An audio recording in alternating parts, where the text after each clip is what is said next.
this afternoon. Grateful for your presence, especially those visiting with us. Grateful for your coming our way. I do have something then need to address right off the top here, and that is that we are Christians and we are not to have any fun. So there is no laughing or smiling or anything of the sort. And there certainly is no laughing at the preacher. There's certainly no laughing at the... Now wait, I just got out of my mouth, Chad. I tell you, they do not listen at all. Scratch my nose here, scratch my nose. No, you know I am teasing. And that's certainly a wonderful thing that we can do as family members. Tease one another a little bit and enjoy life. And certainly that is what God intended for us. Tonight, just for our consideration very quickly, we want to talk about some Old Testament individuals and how they then relate to us today. And we want to talk about the Hebrew fathers. Now, typically we might sing a particular song and said there were three wandering Jews, you see. Three wandering Jews. Now, I don't have a problem with the song. I do not. And here's why I do not have a problem with once there were three wandering Jews. And the fact of the matter is that Abraham was the father of the Jews. Because you have Abraham, and then you have Isaac, and then you had Jacob. Those three men, those are the 3 points, by the way. Those 3 men we're talking about tonight. And then Jacob, who his name was changed to Israel by God himself. And Israel had 12 sons and 1 daughter, Dinah, there you go. And the 4th son of Jacob, or Israel's, his name was Judah. And he received the promise. And through Judah, then Jesus would come. Now, the northern kingdom was taken and destroyed by Assyria. The southern kingdom was just taken into captivity, but a remnant came back from Babylonian captivity. And then they became known as the Jews. So, from where did the Jews come? Abraham, Isaac, and Jacob. Were Abraham, Isaac, and Jacob technically Jews? No. But they were the direct, right from, of course, Judah and the fathers then of there. So that's why I don't have a problem with the song. Okay? I don't have a problem with the song. Be that as it may, they were, and they started out as Hebrews. And Abraham, beginning, was the father of the Hebrews. He was the father of many nations. That's what God told him he would be. He would be the father of many nations. And certainly he was. Not just, we forget, then he was the father of many. What about Esau, Isaac's son? The Edomites, all of that, okay. See, we're all cousins here, yet more nations. And many of the nations then that were in that area then were actually, they were all cousins. They're all related, all related. Just like everybody in this building. Guess what? We're all related. One way or to other, Cookie. One way or to other. Okay. And we already discussed that we're related through Noah anyway. Okay. The Hebrew fathers. Let's look at these gentlemen, Abraham, Isaac, and Jacob. Now note, in Exodus 3, and we talked a little bit about this in our Bible study, at the Bible study hour this morning in the adult class, and I'm going to presume even in the college age class as well, how that Jesus made an argument by implication. How that in Exodus 3, verse 9, that God told Moses, I am the God of Abraham, the God of Isaac, and the God of Jacob. I am not the God of the dead, but I am the God of the living. And so here is God talking to Moses through the burning bush. And as he is talking to Moses, then he's talking about 3 gentlemen that have long since been dead, hundreds of years. And yet he says, I am the God. And not only, of course, did God exist, but so did Abraham, Isaac, and Jacob. They still existed as well because their spirits were yet with God. He knew them and he knew exactly where they were. As a matter of fact, we go to, Luke chapter 16 thereabouts. Where do we find Lazarus? When he died, he went to where? Abraham's bosom. You see how Abraham then, very much within the Jewish culture, and they named paradise after Abraham because that's their father. They want to be close to Abraham and in his bosom. And so they named paradise even after that man. Was God upset by that, by the way? Did he say, no, you don't call it that? Is that what he said? No, that's fine. That's Abraham's bosom. And that is a good thing. Let's look, first of all, at Abraham. Now let's go to Hebrews chapter 11. We'll start there. We'll go back to Genesis and read passages concerning these three men. But let's start in Hebrews 11, verse 8. Let's note what about Abraham. Let's note that by faith Abraham, when he was called to go out into a place which he should after receive for an inheritance, obeyed. And he went out not knowing whither he went. Where did Abraham go? Now, let's remember, he was in a city, and they have done excavations, archaeologists have done excavations in this particular area. Now, whether it's Ur of the Chaldees or not, there's no real way to tell. But from all the knowledge that has been gleaned from archaeologists, did you know that there were very large cities? They even had running water within these cities and in the homes. And we think, oh, these are ancient peoples. They didn't have things like running water.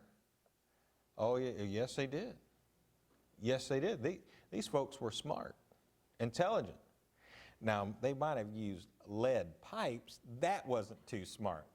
But they got water into these large urban areas because isn't that really the biggest thing that you have a concern about is where you're going to get water? Because you need water. Can't live very long without it. And so this is the kind of place that Abraham, this is where he was from.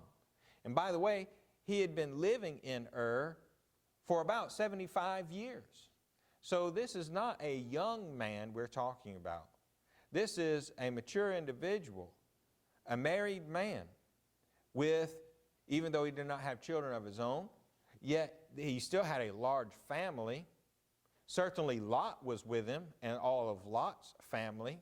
He was a wealthy businessman. He didn't just leave Ur of the Chaldees with nothing.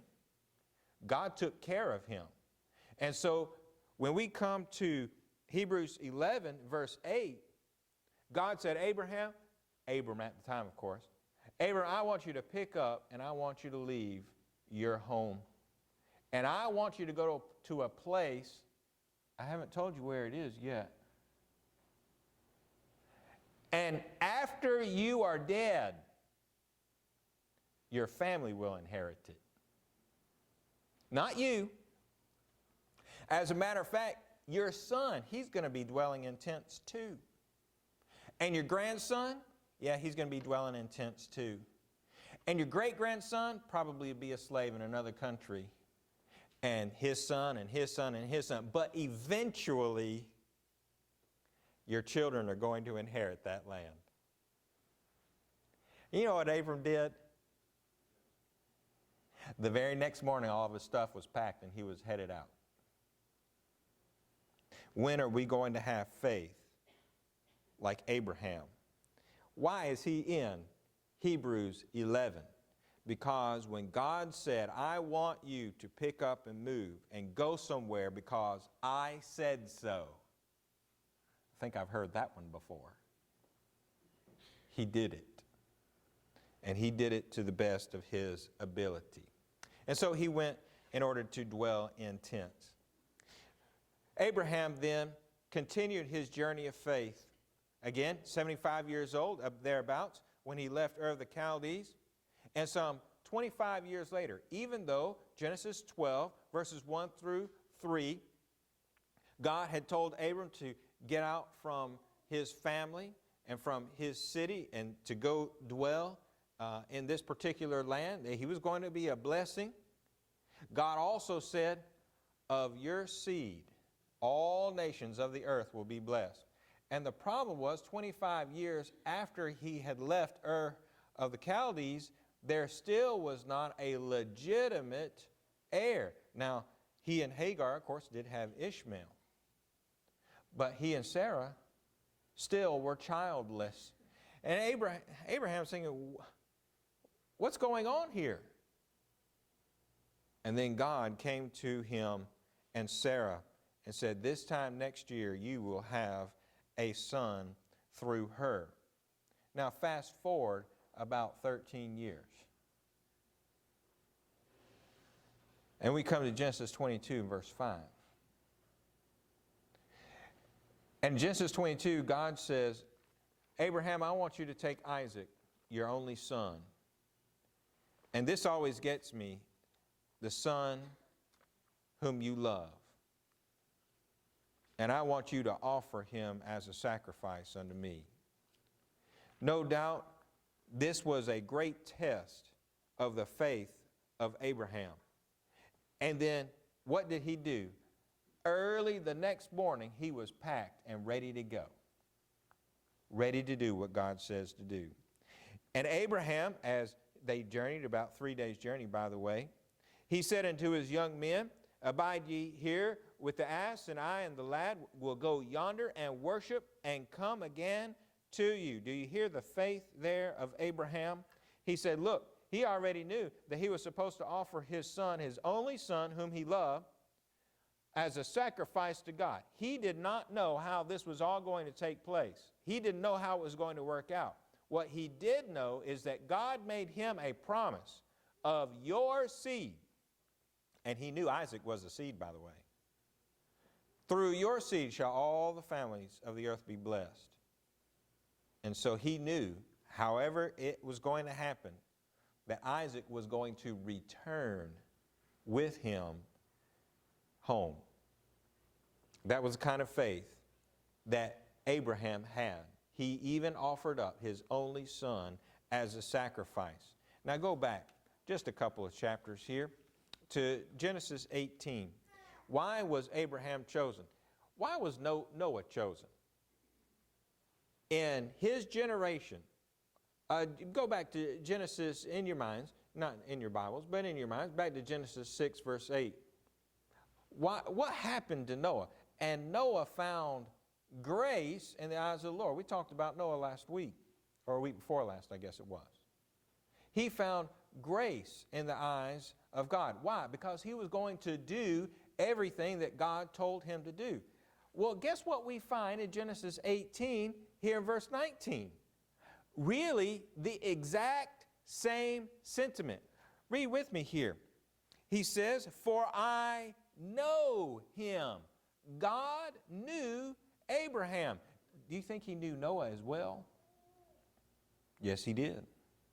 For I know him, that he will command his children and his household after him, and they shall keep the way of the Lord to do justice and judgment, that the Lord may bring upon Abraham that which he hath spoken of him. You see, when God went to Abram all those years prior, he already knew the kind of man that Abram was, and that he was going to direct, when he said, Abram, I want you to take your family and I want you to go over here. He knew that Abram was going to direct his family in such a way that he would be able to bless all families of the earth. So essentially, another way of saying this is that Abram found grace in the eyes of the Lord. That's exactly what happened. Why? Because God knew that Abram was going to obey him. As a result then, even in his old age, God gave Abraham and Sarah a son. That son's name was Isaac. Isaac then was born in their old age and would then carry on the line and then receive the same promise that Abraham received, that through his seed all families of the earth would be blessed. Now, go back to Genesis 22. God had told Abraham, I want you to go and offer your son Isaac, your only son whom you love. But Isaac was not an infant. Isaac was a young man. Abraham was not a young man. I was standing out at the door this morning right after worship. Jennifer and I were standing right there. I think maybe Wade was standing out there too.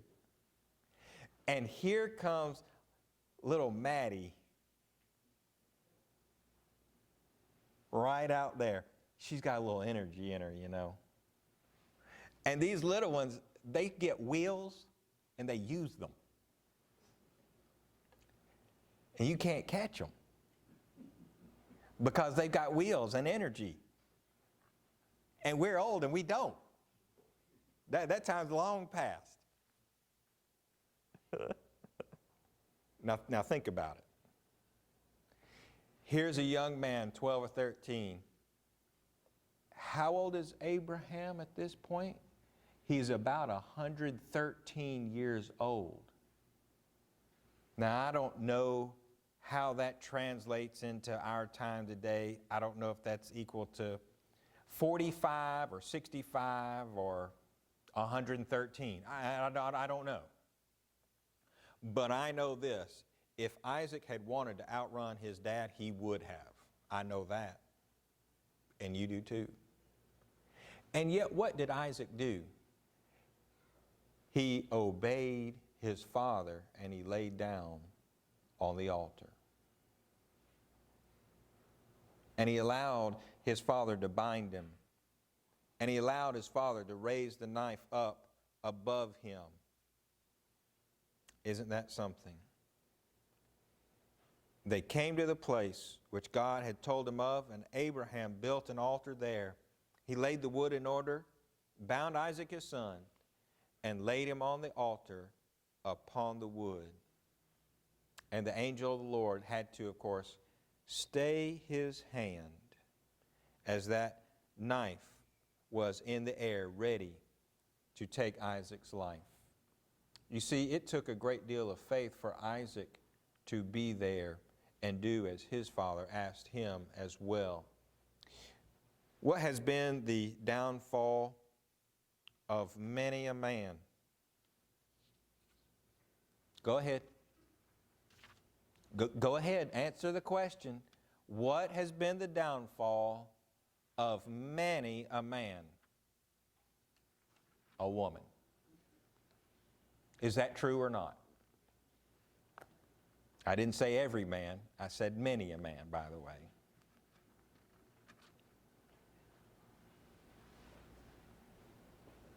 Samson comes to mind. What about? Doesn't matter how strong you are, those women, they can get right through that, can't they?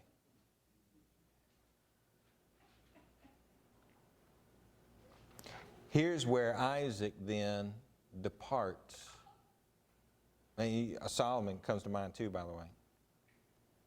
And instead of rebelling against father and mother, instead of rebelling against God, he allows God, through the servant of Abraham, his father, to go into Padan Aram, basically back to his kinfolk, and for God to select a spouse for him, to select his mate. And that's exactly what God did. He selected a wonderful woman, Rebekah, to be his wife. And we come to Genesis 24, verses 66 and 67. And the servant told Isaac all the things he had done, how he had gone up to Padan Aram, and of course the pitcher and the camels and all those things. Laban, of course, being Rebekah's brother. Did I get that right? Okay. And Isaac brought her into his mother Sarah's tent because she had recently passed away. And he took Rebekah, and she became his wife, and he loved her. And Isaac was comforted after his mother's death. You see, Isaac then did not rebel against God because he had great sorrow. He did that which was right and allowed God to provide for him when he could very easily have, as we sometimes say, gone off the reservation. He very easily could have rebelled against God, yet he did not. He remained faithful to God and allowed him to choose his mate for him. And then chapter 25, verses 20 and 21. Sometime after then, they've been married for a good while, Rebekah now is barren. And Rebekah's minds that had gone through his parents' minds, Abraham and Sarah. And verse 20, here is Isaac praying to God. Notice the faith then of Isaac. And when Isaac was 40 years old, he took Rebekah to wife, the daughter of Bethuel the Syrian, Padan Aram, the sister of Laban the Syrian. And Isaac entreated the Lord for his wife because she was barren. And the Lord was entreated of him, and Rebekah his wife conceived. And pretty well too, because they had twins. Not just one, but twins. Jacob and Esau. We do not have as much material concerning Isaac as we do we have less amount of material for Isaac as we do the other two, Abraham and Jacob. But let it be known, he still was a man of faith. He still, when in trouble and in need, went to the God of heaven, and he relied upon him for much. Now, we come to Jacob. Jacob, the usurper, the one that grasped his brother's heel. Even from the womb, he was one of those type guys, was he not? And yet, Jacob, through all of his faults, was still a great man of faith. He starts out, of course, with deceit. Of course, he had his mother, Rebekah, to help him out a little bit with that as well. Esau, having gone out to kill an animal so that he could make some food for his father, Rebekah says, "Oh, now's your chance, Jacob. You put on some goat skin and you can be hairy then like your brother. Deceive your father." That's what she wanted. The fatness of the earth and plenty of corn and wine. Let people serve thee and nations bow down to thee.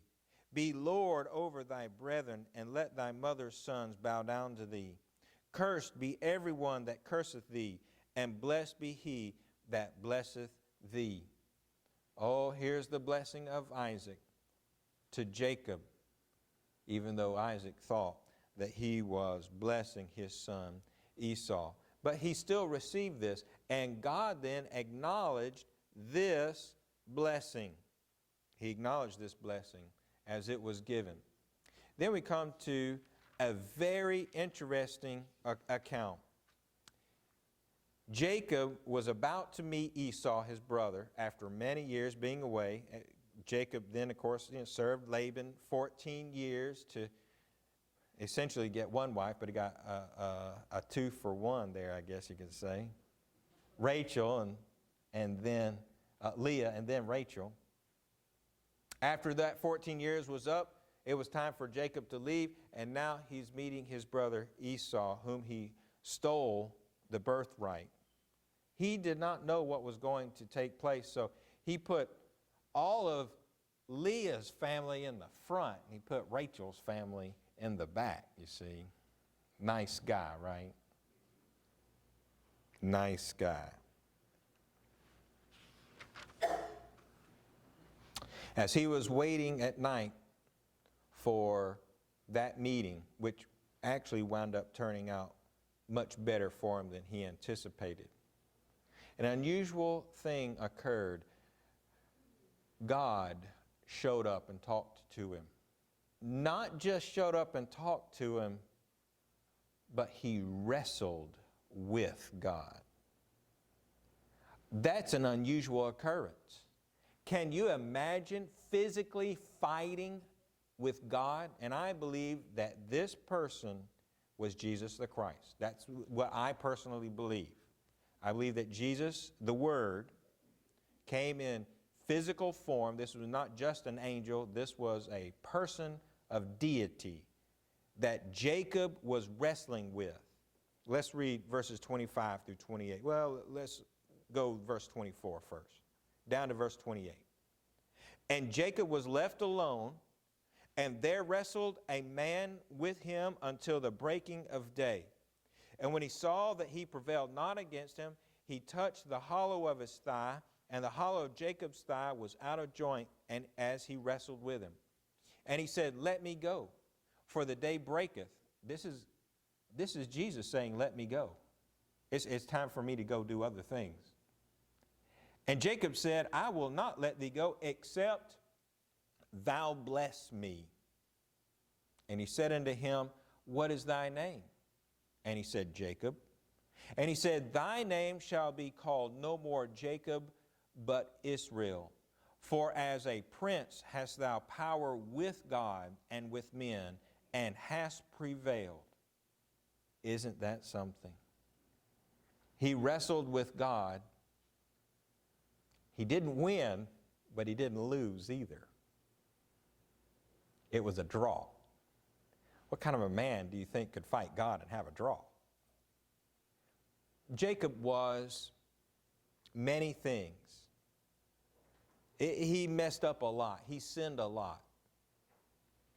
But he was tenacious. When he made up his mind, he went after that thing. And you see that over and over and over again. And he wanted what was best for his family first and foremost.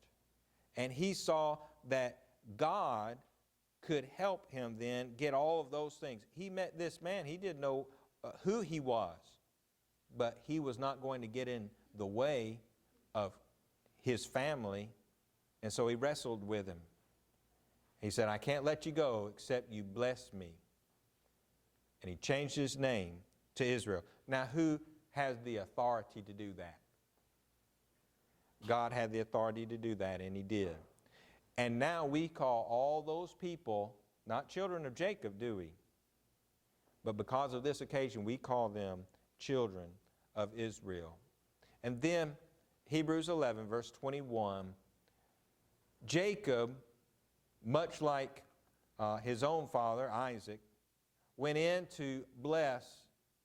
Judah did have the main blessing, the birthright. But because Jacob loved Rachel more than Leah, he blessed Joseph's sons. And he blessed them greatly, so that Manasseh and Ephraim have almost half of all of the property, the land of Canaan. Think about it. Manasseh had not just one section, but they were on both sides of the Jordan River. Ephraim, that's why you don't have a tribe of Joseph, because Joseph got two instead of just one. So Manasseh gets two portions on either side of the Jordan River. And then Ephraim is just north of Judah and is surrounded by his brethren. If you went to Ephraim, it's because you went through the brethren to get to him. He was comforted by that. Jacob, a great father, taking care of his family. And at the end of his life, his most precious son, Joseph, risen to just under Pharaoh himself. Jacob had great faith. Isaac had great faith. But no one's faith surpassed the faith of Abraham, the three Hebrew fathers. It might be tonight that you need to come to the one that Abraham was looking forward to, the one that Isaac was looking forward to, the one that Jacob was looking forward to. Not just a physical family, but a spiritual one. They were looking for a better city than the one that they found even in Ur of the Chaldees. They were looking for the church. Who set up that church? Their Son, Jesus the Christ. You could be a part of that city this very hour by believing in Jesus the Christ, repenting of sins, confessing that Jesus is the Son of God, and then being baptized for the remission of your sins. If you have not done that, we plead with you to do that. Make that change today. If you have done that, and yet you have strayed away, Abraham no longer your father of the faith, you need to come back to Him. Come back to the Lord while together we stand and sing. Hark the gentle voice of Jesus.